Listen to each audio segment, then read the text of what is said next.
Oh, hello. Welcome back to the Elyse DeLucci Show, episode 96. We are here in my Upper East Side apartment as usual, but today is a special day because we're recording this on video.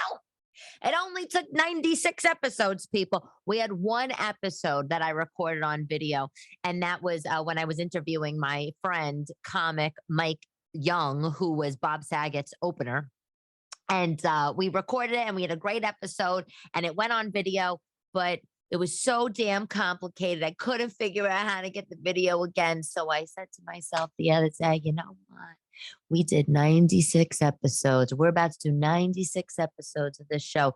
It's about time that mommy invests. Okay, so here we are. We are invested, and I don't really know, on a few notes on the video thing, I don't know if you are listening in your car, in your kitchen, while you're doing dishes or folding the laundry. But if you want, you could go to my YouTube channel and you can watch it now if you want to see what I look like when I'm talking to you, which I don't really know why you would, but it's apparently a thing. Let me say something. Sebastian and Pete Corielli, love that podcast. And I was with Sebi Seb last night. More on that in a minute. But they recorded like 300 episodes of their podcast, audio only. And then they just got like an overwhelming demand to video it, and they video it. And if you ever watch their podcast on YouTube, it's literally the both of them. They're doing it, I think, on Zoom. And hold on, I need a sip of coffee. Now, I guess I don't have to say that anymore. No, I still have to say that because there are people listening on audio. Anyway, when you watch the Sebastian and Pete podcast, the both of them, it's like they're in caves. They're in caves. Sebastian's like huddled up into a mic like this, and Pete, I don't know where the hell Pete is. Pete looks like he just came in from a cigarette every freaking episode. I mean, so I don't know, but look, people are visual people. We are visual people, right? We want to put a face to the name. We want to put the face to the voice. I get it. Okay, so fact of the day. Did you know that kiwis have more vitamin C than an orange? I never had any idea that was the case. I thought when vitamin C, oranges, orange. No, kiwi. And there's other things like broccoli. Broccoli has a ton of vitamin C, which is a good thing because I make macaroni and broccoli a lot. I don't even think that's peasant food, for us Italians, but it's cheap. My kids love it. It's so funny. If I put broccoli on a plate, do they eat it? Sometimes. But if I make macaroni and broccoli, it's like guaranteed bowl's going to be empty. But anyway, I love kiwi. I don't know about you. I love kiwi fruits. The problem is with kiwi is, you got to peel it. And it's like the second I pick it up in the store, I feel like I get a kiwi splinter. You know what I'm saying? Like you pick, it's all fuzzy, and then you got to get home. And it's like you're holding the kiwi, and then you're holding the peeler, and you got to peel the kiwi. And then next thing, you get halfway around, and then you have a choice. Do I hold the rest of the skin? Or do I hold the kiwi slippery part? Like and then you got a little kiwi testicle in your hand, and you're supposed to what? Rinse it and chop. You know what? I guess I'm a little bit of a germaphobe. I just don't do it. I just don't. I like kiwis when they're in a fruit salad. That's not made by me. Okay. TV talk. We're doing our TV talk, and the Gilded Age. I talked about that show last week or the week after, the week before. Sorry. Because last week we did that NFT episode, but the Gilded Age on Netflix. I was so reluctant to watch this. I don't know why. I didn't want to watch a period piece. I didn't want to watch about New York City in the 1800s. And I think I said this, not because I'm not interested. There is nothing more than I love to go into an old bookstore and find books, like those antiquarian books, like on the 5th floor of Argosy in Midtown, where you find one of those great old New York City map books in the basement corner of the Strand. There's nothing better than I like to look at pictures of New York. But the Gilded Age, it's all fabricated, because it's fictional show based on real events, but everything's so clean, like the set, it's so clean. And like for the producers or the director of the Gilded Age, for the second season, you think maybe you could put some like horse shit, horse manure like on the streets? Not that anybody wants to see that, but everything looks so pristine. It's very hard to believe that this is what it looked like. Anyway, um, the season finale was fabulous. And Christine Baranski, she's in the show and she not the best like evil queen. She plays kind of like a lovable, evil-ish aunt from sort of the old moneyed side of New York. And by the way, side note, total tangent, total ADD moment. I don't know if it sounds better when I talk into the mic like this or if I'm sitting back in my chair. So if you could do me a favor and Instagram message me and say, Elyse, when you're talking to the mic like this, that's how you need to talk. Or can I sit back in my chair and talk to you like this? I don't know. So I'm hunched over this mic right now. Anyway, Gilded Age, you gotta watch it. You just gotta watch it. It was great. The finale was fabulous. It was scandalous. It was nasty. There was love. There was lust. There was desire and cheating. Oh, I loved it. I loved it. Okay, other TV talk. Bad Vegan on Netflix. Also, you know what? My aunt texted me the other night. I'm sitting on the couch, and she goes, "Did you watch Bad Vegan on Netflix?" And I said, "No." And I like, nor do I have any interest in watching a show called Bad Vegan. I thought it was everything that it wasn't going to be. And oh my God, if you like The Tinder Swindler, if you like Inventing Anna, you need to watch Bad Vegan. It is the most crazy show. The first episode is it's a documentary, like a docuseries. It's short. It's like 4 episodes or 5 episodes. I just watched the season finale last night or whatever, the wrap up episode, which was crazier than the first one. But after the first episode, I was like, this is weird. I'm not watching this again. But I decided to, get into that second episode. And it was great. So what Bad Vegan is about is there was a restaurant in New York, this is true, called Pure Food and Wine. It was around Irving Place. It was in the Gramercy area in like 2014, 2015. I wasn't really going out then because I was having my kids, but anyway, it was like the hottest restaurant, one of the hottest restaurants in New York. If you wanted vegan, that raw food movement. I used to go to this place, Candle 79 on 79th Street, which was amazing. And I, by the way, ran into Alec Baldwin there, who is oddly short in real life. But anyway, Pure Food and Wine was like Candle 79. Like, so if you haven't been to both, it's like they make lasagna with zucchini. They were like milking the nuts before like Whole Foods was selling nut milk. It's like that kind of place. And the girl who founded the restaurant, this girl, Sarma, her name is Sarma, is so pretty, so cute. Like not that you would say like vegans wouldn't be adorable. Like, I mean, because who would not judge vegans around here? But sometimes, maybe 10 years ago, you used to think, oh, vegan, are they wearing like a hemp necklace and, you know, drinking oat milk? But, not anymore, obviously, because everybody's vegan. And we found out that that's the better way to live, right? But Sama, the founder of Pure Food, the owner of the restaurant, Pure Food and Wine, she looks like a little Barbie, like a little real life Polly Pocket. Blonde hair, lips, lip liner, the jewelry. Like she's adorable. And she got hooked up with this guy. Like not even hooked up. She met somebody. Like I think they met on Twitter and then they really officially met on that game Words with Friends. Remember that game? It was like Scrabble that you could play with your friends on the app. And she met this guy and they fell in love. And he was a fucking lunatic. Like a lunatic. And basically it's, I don't want to ruin it, but she lost everything. Okay, she lost everything. When I say everything, I'm not necessarily meaning money. I'm just meaning her sense of self, her direction in life. I mean, these people were like, they like, I don't, you know what? I can't ruin it for you. Just watch it. Bad Vegan. I woke up the other day and I realized that I need reading glasses. Is this not horrifying? Is this horrifying? I mean, did this happen to you?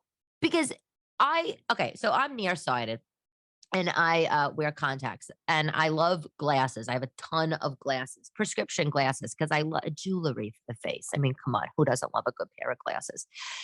But I never, thought that I was going to need reading glasses because I thought, oh, my prescription would just change at the eye doctor. So I went to the eye doctor. The eye doctor's telling me you need progressives.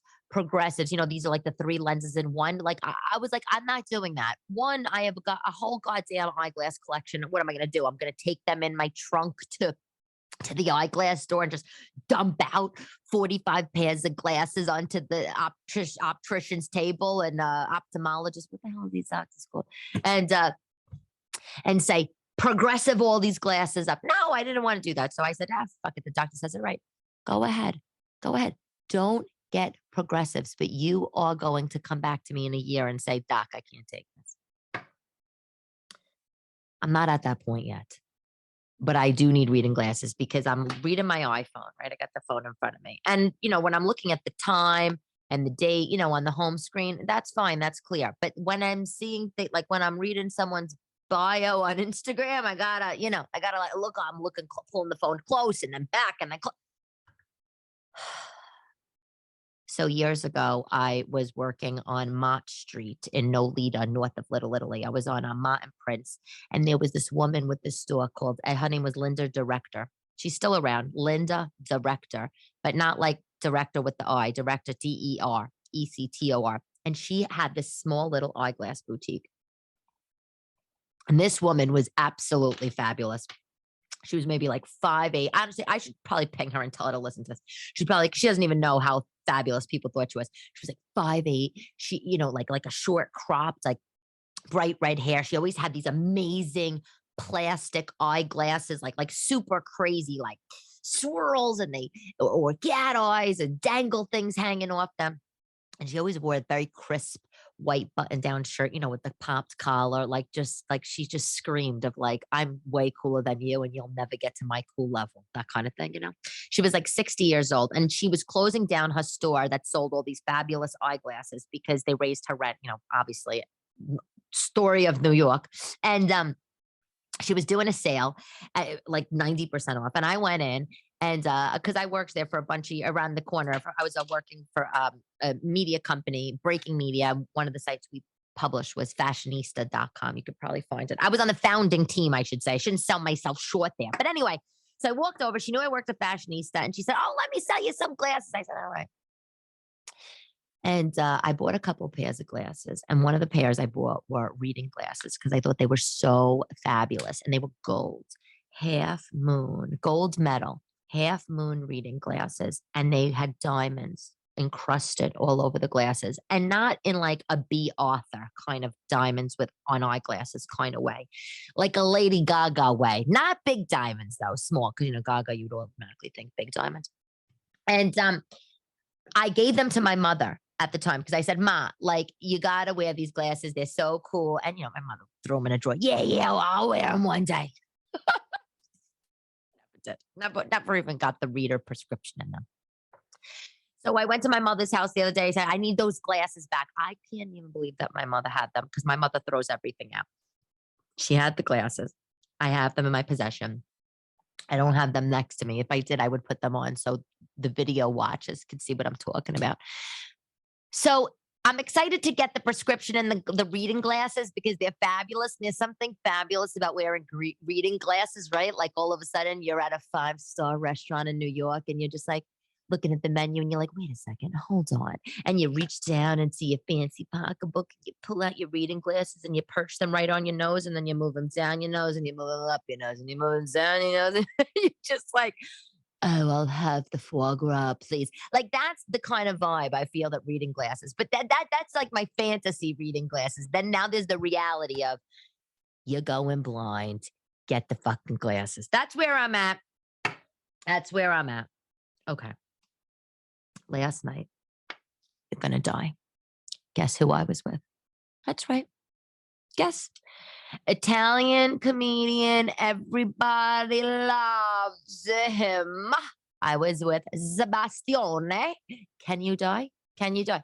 Would that not be the best tour ever? I should send him this episode. You know what? I am going to send him this episode. So Sebastian was playing at the Barclays Center in Brooklyn. He sold out 16 16,000 seats. 16,000 people came to see Sebastian last night at the Barclays Center. He has also sold out Madison Square Garden this past week. He sold out the UBS thing. I think that's in Long Island. Like, this guy draws more people than almost any other comic. Like, maybe Dave Chappelle could draw like that, right?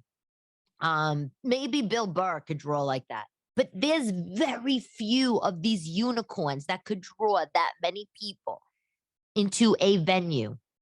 I mean, like, you don't even know. You don't even know. I mean, if you're a comic and you're listening to this, you know. But for the most part, if you're not, you don't know. It's so friggin' hard. Like, it's like Madonna. It's like, you know what? This is like I'm trying to be a singer and I'm talking to you about meeting Madonna and hanging out when she's around 16,000 fans that bought tickets. I was like in awe. And, you know, while I was watching the show, I'll get to my convo with him, but I was watching the show and I wasn't really getting to watch it like a regular comedy fan. I was watching it for like his technique and to see what he was doing and how he was turning and, you know, because it was a round stage and how he was playing to 16,000 people, because that's a lot.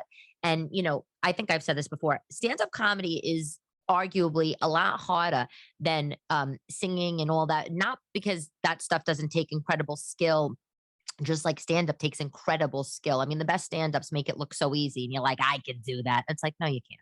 No, you can't. You gotta like work at it for like 20 years. But it's arguably easier than musicians because musicians have the instruments in the background. You know, they have the lyrics. They, you know, like they hear the note and they can do the lyric. Like, it's just him. It's just him on the stage. No music. No fire. No meat outfits like Gaga. You know, so to distract people away if you forget a word. You know, it's just him. And then the jumbotron. Oh my God. Anyway, I was watching it. It was great. His new act is Chef's Kiss. But before the show, we were hanging out and it was amazing. It was amazing. In his dressing room, he had a nice assortment of foods. I would have thought maybe he would have gone heavy more on the Italian stuff, maybe like the charcuterie board, you know, which I can't stand. Like, I would just say a cold antipasto, but, you know, I don't know who's fancy listening to this. But no, you know, he had a little cup of cheese. Maybe he had some hummus like in the dressing room. You know what else he had? Smart popcorn, Doritos, Cool Ranch, and the regular Doritos. I like Cool Ranch. Lay's potato chips, mini Milky Ways, Snickers, and oh my God, Abba-Zabas. Is that how you say that candy bar? Remember that candy bar, Abba-Zaba? It's a taffy candy bar, and it's like peanut butter filled. It's a bright yellow wrapper with the black writing on it. It looks like a 1970s New York City taxi cab. Like, I don't know. That must be his favorite candy bar because there was like a jar of it. Either that was that's his favorite candy bar, and that's why it was in the dressing room, or they just like the look or something. But you know, we had a nice conversation. I was, you know, we were just talking about just life. He knew that I had a car accident. I mean, like, how nice. You're about to go on stage. It's 16,000 people, and you're saying to me, "Hey, Elyse, how you doing from your car accident?" I mean, like, does that not make you love him even more? And if you don't even go see his show or you're not a fan, become a fan because that's the kind of guy he is. And, you know, and thank you, Sebastian. I should take a guest spot on your show as I'm selling you to new people that maybe don't know you, but I know you all know him. But he was so like, it's like how few people are in the world that are genuinely like that, that they've achieved this insane level of career success, you know. And it's not like that just because he's famous, which I have no interest in being famous. I just don't.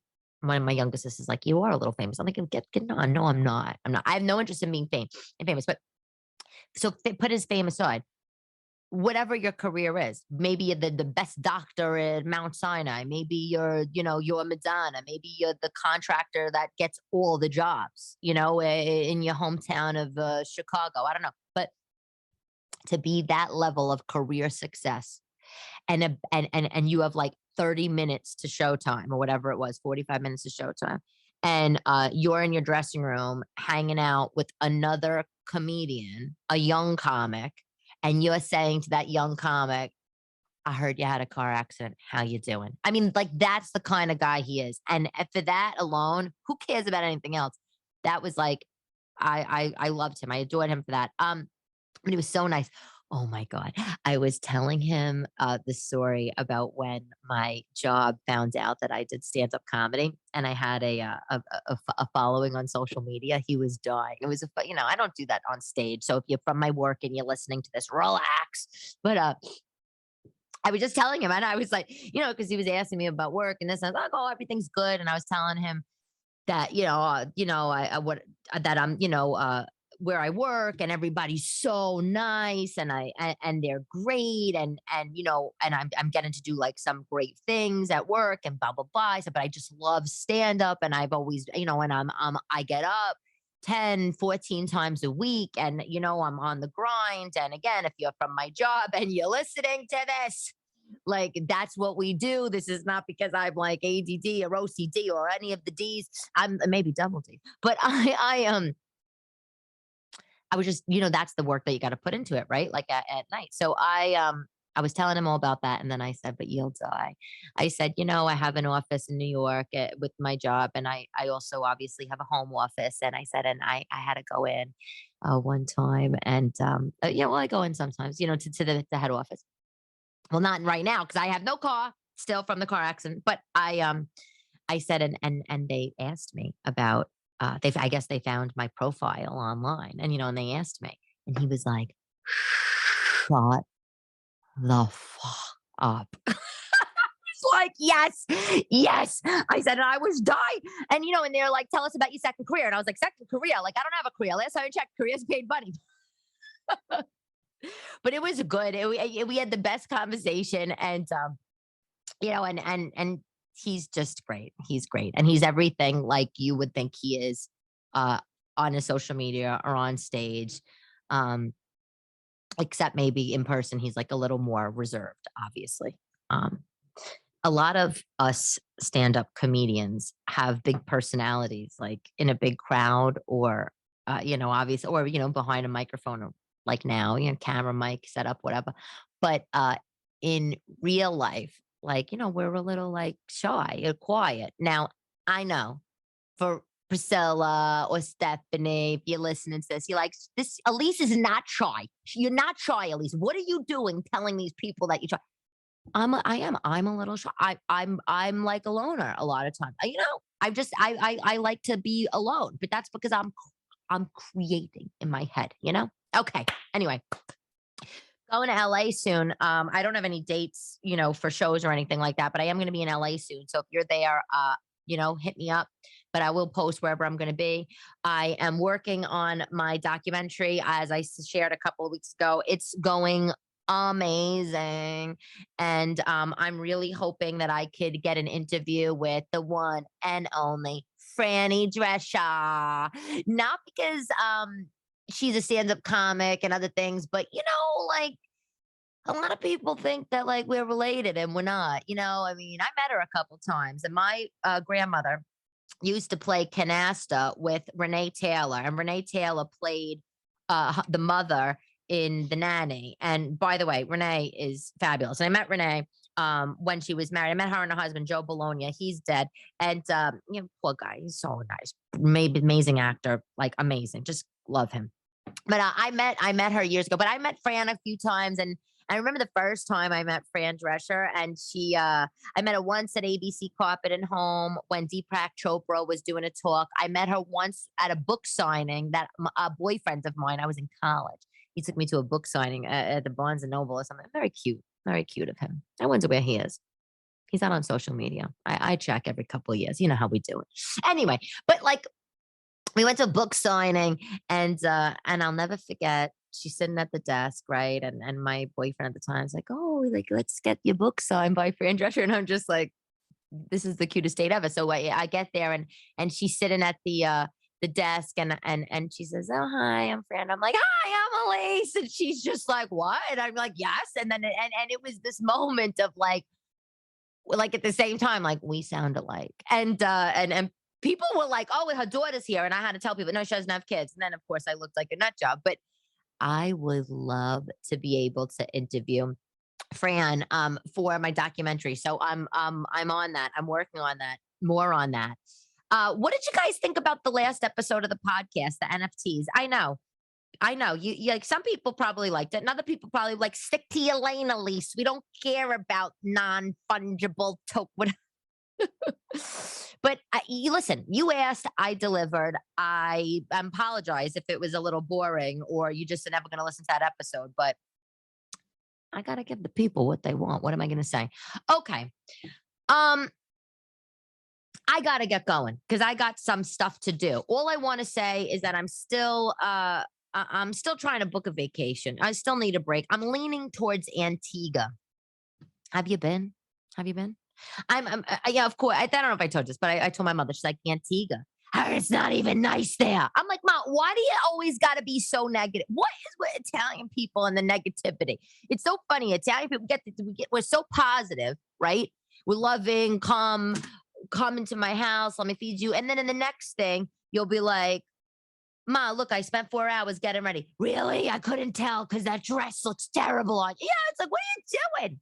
But anyway, Antigua is what I'm leaning towards. Okay.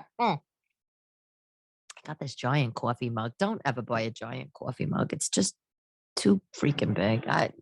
I'm like, oh, I'm going to be on video. I'm not going to be able to get up and get a refill of coffee. Let me get the big mug. The big mug is horrible. It throws off the whole mug dynamic. I want a mug where I can get my whole hand around.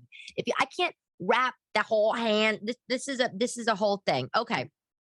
Product of the day. And I apologize, guys that are listening. Love Shack Fancy is a brand, and I love this brand. I don't shop at in this brand or at this store because it's so ridiculously expensive. But Love Shack Fancy is this brand. They have a store on Madison Avenue.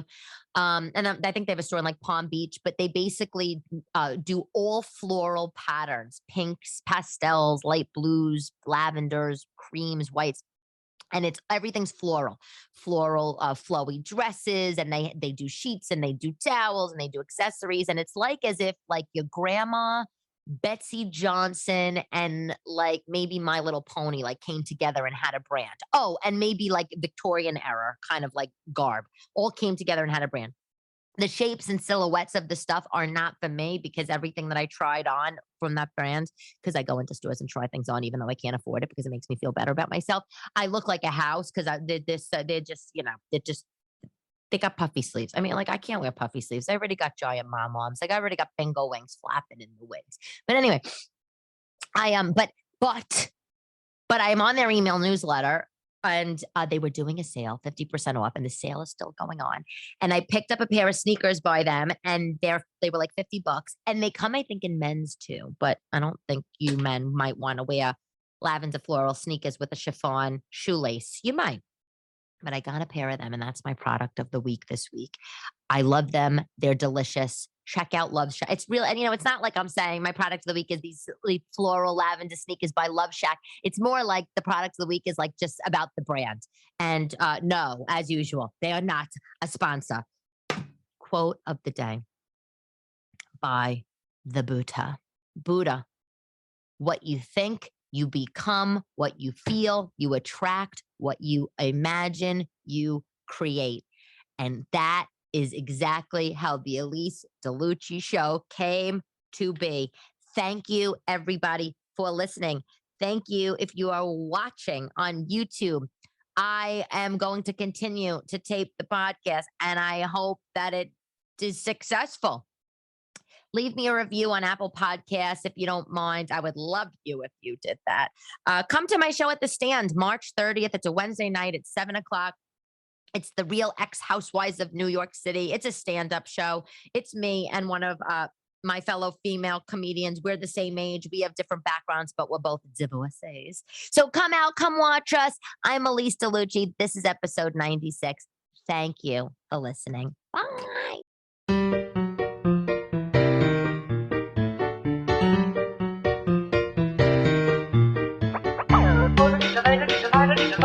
Divided,